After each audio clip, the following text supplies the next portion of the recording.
Welcome to another episode of Mission Compliance, unleashing growth potential for defense contractors. In today's episode, we continue down the road of CMMC, its regulations, and controls. Up next is CM.L2-3.4.5, .6.7.8. Define, document, approve, and enforce physical and logical access restrictions associated with changes to organizational systems.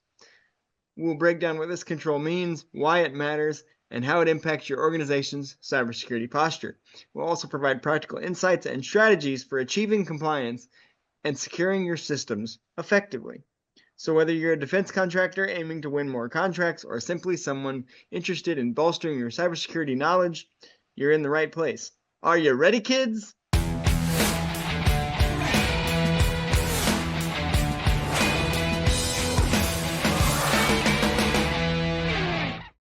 We're joined once again today by Mike Frieder, president of On-Call Compliance Solutions and a CMMC professional assessor. Thanks for joining us, Mike. Hey, always a pleasure, Roman. So, Mike, today we're talking about access restrictions. So, with that being said, why is this control important?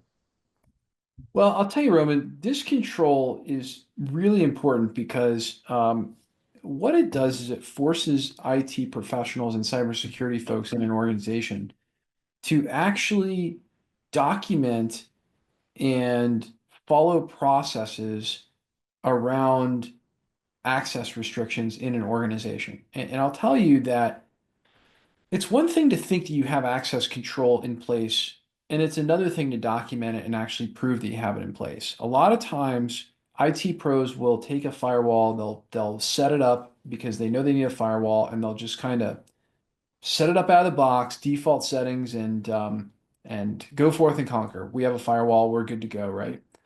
That's not okay. That's not okay with NIST. It's not okay with CMMC. It's just generally a silly thing to do.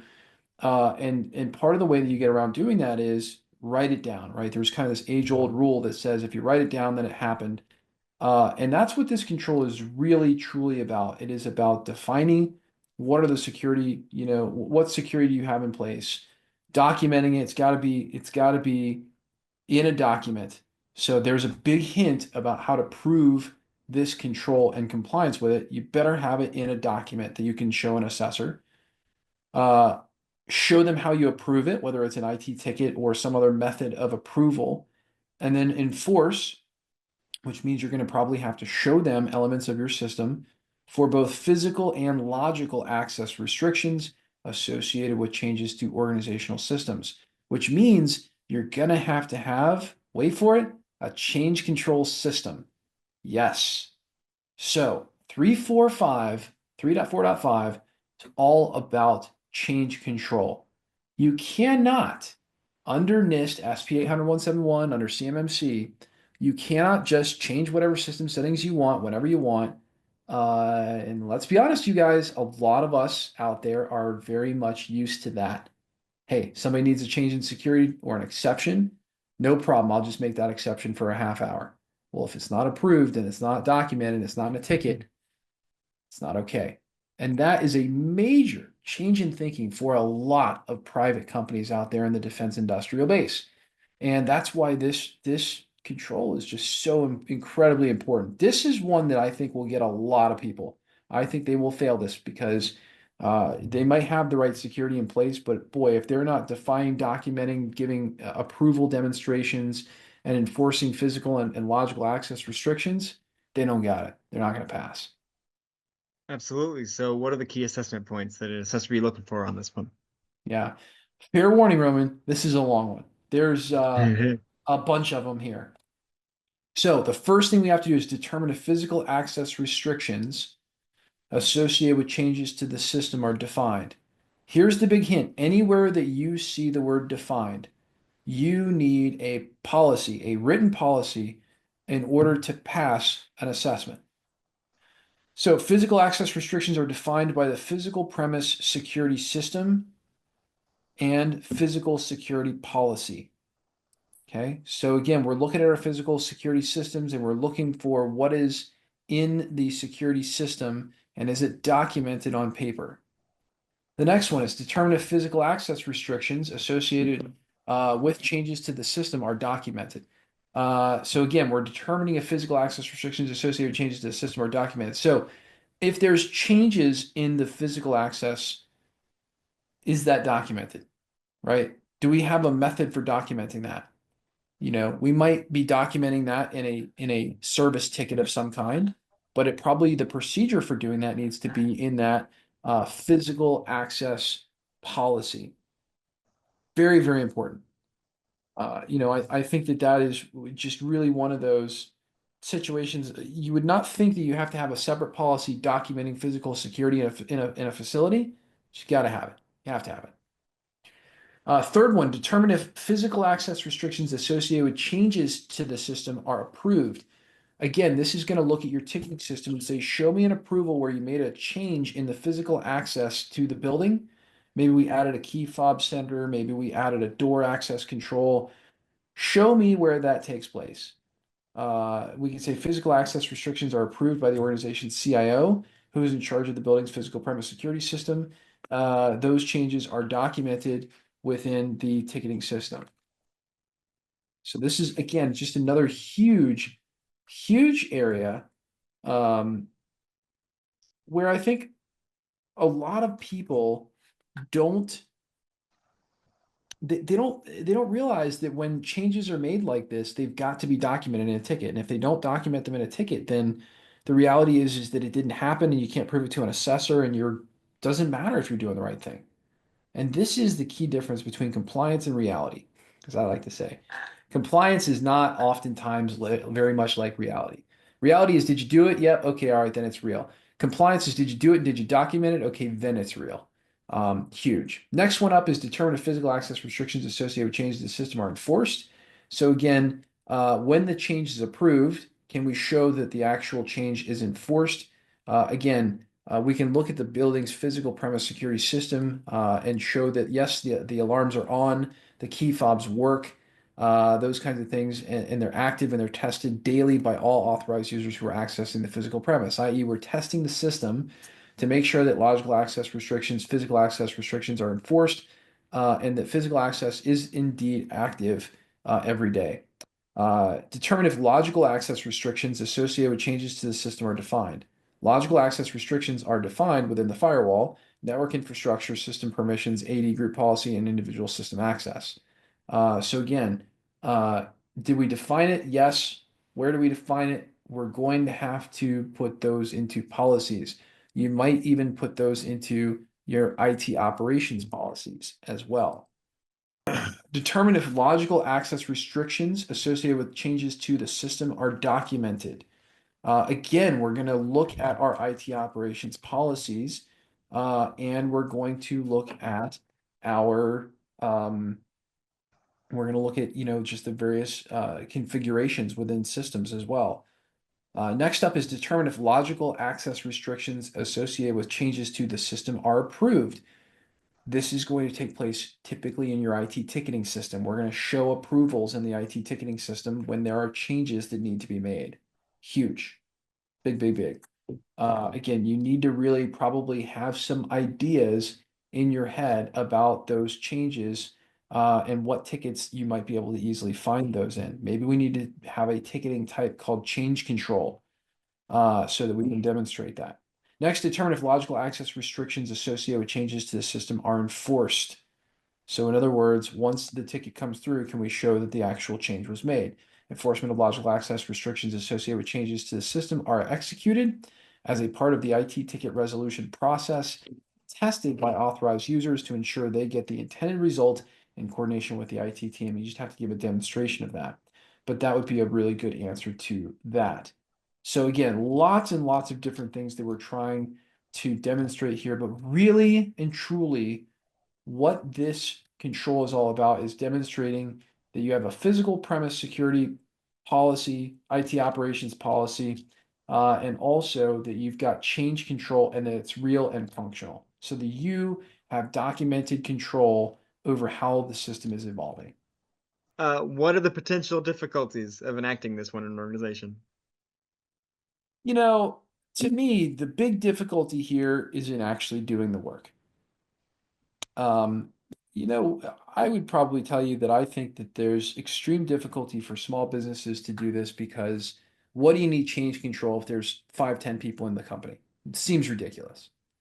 Um, I mean, it just does, right? Like, look, Johnny's our IT guy. Johnny does everything. Why do I need to approve what Johnny does? He's our guy. If it breaks, guess who fixes it? Johnny. So we just point at Johnny, and Johnny goes and does it. Well, that's great. It's just not compliant. And our mission here is to be compliant. So you're going to have to do that, right? There's going to have to be for sure a ticketing system. There's going to have to be real change control. Your IT admins, unfortunately, are not going to be able to operate autonomously, just changing whatever they want, whenever they want. You're going to have to give demonstrations that they are working with superiors to consider the results of their actions, document those, approve those, and that they actually have written policies demonstrating how the system is put together. So, tremendous level of documentation required there, all of which for many, many companies is a net new activity. So one is standing up a real change control system. Two is either being disciplined about doing that change control in a ticketing system, or I got to tell you, there are some companies that have dedicated change control systems. It really just depends on how big you are and things like that. So, a lot of times the big challenge to this control is, um, you know, it's a major change for companies. A lot of times they are just simply not used to having to be accountable like this, and as a result, when they are accountable, it's a lot of extra work. So this is another thing is it adds overhead. Being compliant adds overhead. Surprise, surprise. And it's not the fun kind of overhead. It's the kind of overhead where you've got to do it and then you got to document what you did. And you may seek approvals, um, for things that you just simply didn't need approval for. And maybe it doesn't even make sense to have to, wait on an approval for something. So, it's a tremendous amount of documentation, policy development, then proving that you follow that policy through implementation in your ticketing system, all of which you've got to be able to demonstrate. It's not good enough to just say you have it. Yeah, quite a bit of challenge. Now, I'll tell you, I know, right? Like I sounded like I was done there, and I probably was until I wasn't. Sorry about that. Yep. But I think one thing that I would mention about this control is that is difficult to implement. It is difficult for any company who does not already have a culture that supports change control as a documented process, policy development as a ongoing process. Very difficult to shift your company in that direction. However, I will tell you that OnCall are masters at policy development, customization, documentation, change control management. So if you're trying to figure out how to implement this in your company, there is an easy button. You give us a call and we can help you out with that. Again, I'd love to tell you that all of this is nothing more complicated than, just satisfying some security controls, but it's so much more than that. To truly be secure, you've got to have this kind of thing in place. You've got to be able to know when the system magically changes, who did it. Or if it magically changed, we don't know who did it because there's no processes being followed, then whose responsibility is it to go figure out what happened? And these are all very, very valid things when it comes to security. Definitely going to mature up companies. You done now? Yes. Oh, wait, one more thing. No. Uh, all right. Anybody that listens to the podcast knows that we like to finish it off on a silly question, and I apologized in the last episode for the lackluster silly question, but I think this one's pretty good. Uh, if you're defining physical access, why not require authorized users to complete a physical challenge like the presidential physical fitness test before they're able to access organizational systems? It's a really great question, actually. And if I was really technical about it, you could require them to physically authenticate into systems as a part of your policies, right? With biological checks on eyes or fingerprints, thumbprints, what have you, in order to access organizational systems. Now, I will tell you, I have never seen a physical fitness test for Joe Biden or Donald Trump. But I will tell you, neither of those guys seem like the ideal male physique when it comes to passing physical much of anything. Don't Although think either one of them would pass. No, I think Donald Trump's McDonald's diet would make it a little bit difficult for him. Uh, I know, and that's the guy that's responsible for our national advisement on on physical health. there you go. That's- But I Uh, hear Robert Kennedy is a is a pretty physically good guy, so yeah, maybe there's hope.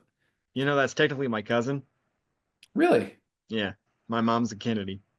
Oh, that's pretty cool. Anyway, I think it'd be funny. I think first of all, I think it'd be funny to require somebody to perform a physical action before they get into the system. And the way I think of it, like if you have almost like your notices, like your CUI notices that pop up before you kind of enter the system, you have another notice that says, "All right, drop and give me 20." And Yeah. in order to avoid them just clicking, "Yes, I did it," you put pressure sensitive plates in the floor that it won't let them click it until the floor feels them do 20 push-ups. That's amazing. I haven't Hi- seen an access control system quite like that, High tech, high tech. but It's like the Mission Impossible movie. I think it's the fourth one where Benji has to create the mask of the person to use the retinal scanner, and then the security has like a gait analysis, so he has to walk perfectly. But then if the certain gate isn't checked by the time he gets there, it shocks him and he it kills him. So just high tech security. You got to do it sometimes. amazing. Oh, oh boy. And that wraps up another great episode of Mission Compliance. We hope our discussion today has provided you with valuable insights, practical strategies, and inspiration to navigate the ever-evolving world of defense. We'd like to extend our appreciation to Mike for talking about physical and logical access control. Thanks, Mike. Hey, always a pleasure, Roman. But the conversation doesn't end here. We encourage you to continue exploring these topics and connect with us via our social media channels. Share your thoughts, ask questions, and engage with fellow listeners using the hashtag Mission Compliance Podcast. If they haven't already, what should they do, Mike? Well, they should like, they should subscribe, and for sure, they should tell a friend to check out our podcast because we try to bring you the latest and most relevant up-to-date information when it comes to DFARS, NIST, and of course, CMMC. We're 83 episodes deep. We're not going anywhere, but like Mike said, we'd really appreciate it if you could take a moment to rate and review the show, as well as smashing that subscribe button on your favorite podcast platform. Your feedback helps us to continue to bring you thought provoking episodes and high quality content. Join us next time as we delve further into the dynamic world of defense, security, and industry innovation. Until then, take care, stay informed, and make compliance your mission. See you next time. Thanks, everybody.